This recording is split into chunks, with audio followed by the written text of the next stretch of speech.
Assalamualaikum warahmatullahi wabarakatuh. Halo anak-anak, gimana kabarnya hari ini? Alhamdulillah, udah siap belum untuk belajar hari ini? Nah, hari ini kita belajar tentang hukum Archimedes. Ada yang tahu nggak nih apa itu hukum Archimedes? Oke, kalau gitu, mari kita pelajari bersama-sama. Yuk, kita simak video berikut ini. Halo teman-teman, pernahkah kalian melihat kapal yang berat serta banyak orang dan benda di dalamnya, namun kapal tidak tenggelam? Lalu, mengapa batu yang kecil dapat tenggelam ya? Terus, mengapa saat kita menimbang benda di udara dan di air, beratnya akan berbeda? Kira-kira kenapa ya? Yuk kita pelajari selengkapnya. Ternyata, benda ketika di air lebih ringan itu disebabkan karena adanya gaya apung ke atas. Perbedaan ini disebabkan karena adanya gaya angkat yang mempengaruhi berat benda pada zat cair itu. Gaya angkat ini bernilai sama dengan berat zat cair yang dipindahkan. Konsep ini sesuai dengan hukum Archimedes. Hukum Archimedes ditemukan oleh seorang ilmuwan Yunani yang bernama Archimedes. Saat itu, Archimedes diminta untuk membuktikan apakah mahkota sang raja terbuat dari 100% emas murni. Archimedes menemukan jawabannya ketika berendam di bak mandi. Badannya terasa lebih ringan di dalam bak dan kemudian air meluap keluar. Karena kegirangan, Archimedes berlari keluar sambil berteriak Iruka. Archimedes dapat membuktikan bahwa mahkota sang raja tidak terbuat 100% dari emas murni. Bunyi dari hukum Archimedes yaitu suatu benda yang dicelupkan sebagian atau seluruhnya ke dalam fluida akan mengalami gaya ke atas yang besarnya sama dengan berat fluida yang dipindahkan oleh benda tersebut.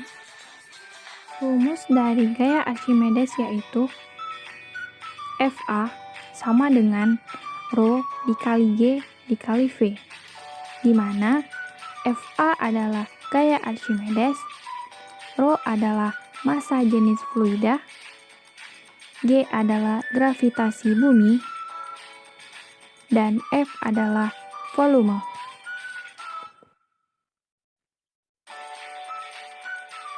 Nah, selain rumus, kamu juga perlu tahu nih bahwa ada 3 keadaan benda saat berada dalam fluida. Yang pertama, benda tenggelam. Keadaan ini terjadi saat massa jenis fluida lebih kecil dari massa jenis benda. Contohnya, batu akan tenggelam jika dimasukkan ke dalam air.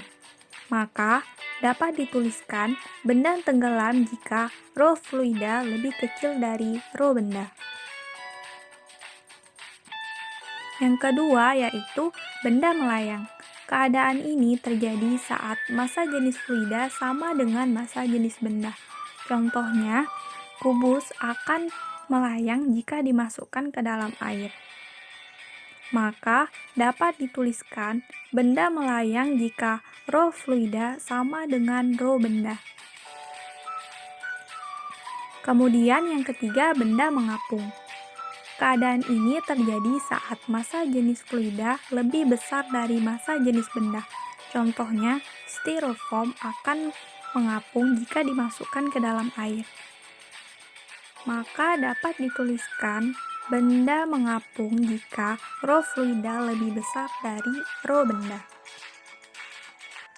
Untuk lebih memahami, mari kita lanjut ke contoh soal. Sebuah benda memiliki massa sebesar 50 kg ketika berada di udara. Kemudian, benda tersebut diukur di dalam air dan hasil pengukurannya sebesar 25 kg. Jika benda tersebut berada seluruhnya di dalam air dengan massa jenis sebesar 1000 kg per meter kubik, volume benda tersebut adalah gimana ya cara jawabnya? Oke, mari kita bahas.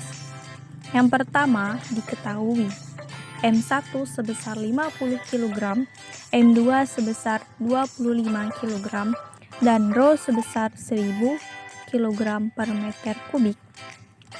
Dan yang ditanya adalah Fa dan volume.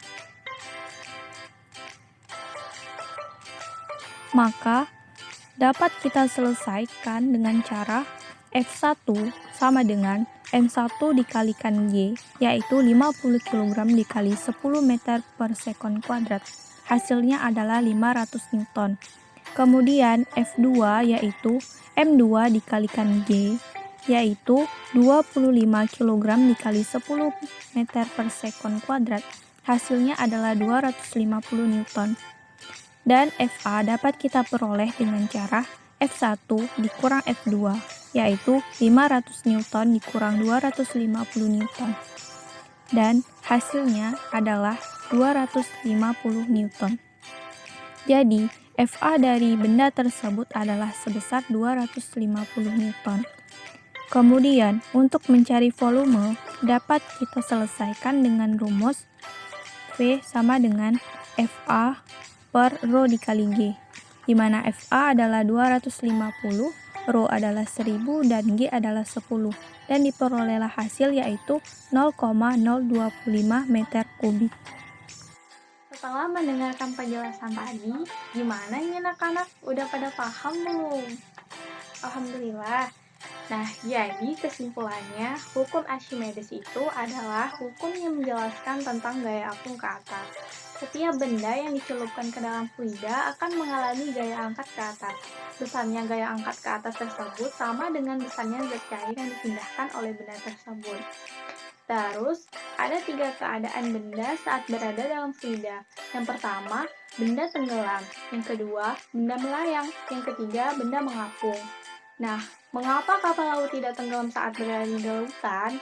Dikarenakan massa jenis dari kapal tersebut lebih kecil dari massa jenis air laut, sehingga menyebabkan kapal tersebut dapat mengapung dan tidak tenggelam.